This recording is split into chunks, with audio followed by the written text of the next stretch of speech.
انا قلت بقى ايه اعزمكم على كشري مصري عشان عارف السيادة السفير بيموت في الكشري. انا اصلا دي اكلتي المفضله انا وانجل. وانت بتحب الكشري يا دكتور؟ ايوه. ايه يا ابني؟ بقالنا ساعتين قاعدين، ما تيجي تشوف الطلبات ايه؟ مأمون يا مأمون بيه. عندكم ايه؟ عندي طبق ب4 وب5 وفي مخصوص ب7. اه. امال ايه اللي بجنيه ونص ده؟ لا ده كمالة اللي يحب يزود يعني. هات لنا 4 كمالة.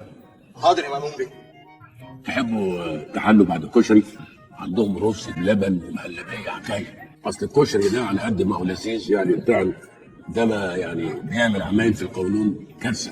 انا فعلا قولوني تعبان. خليهم 3 يا ابني. انجل فرحت قوي لما عرفت انت كلمتني يا استاذ مأمون وانه في اخبار كويسه بخصوص البيت.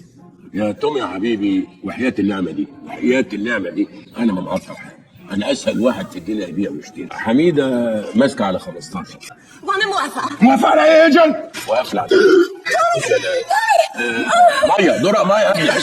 درق مية بسرعة.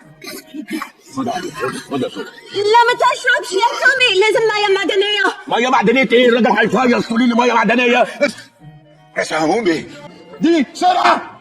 لا دي إهانة. أنا بوهان الحساب يا ابني. حساب الكشري يا استاذ مأمون. 190 جنيه ليه؟ ده هم 3 كمالة ب4 جنيه ونص. ما الحرس والسواقين طلبوا هم كمان يا ريس. وانا مالي؟ انا عازم السفير ومراته والدكتور، روح عازمهم هم. صح لو سمحت لي يا استاذ مأمون بعد اذنك. لا ما صح، لا ده انا اللي عازم، ما صح. خلاص يا استاذ مأمون. يعني لازم تحلف. انا ما بحبش اوقع يمين حد. خد منه.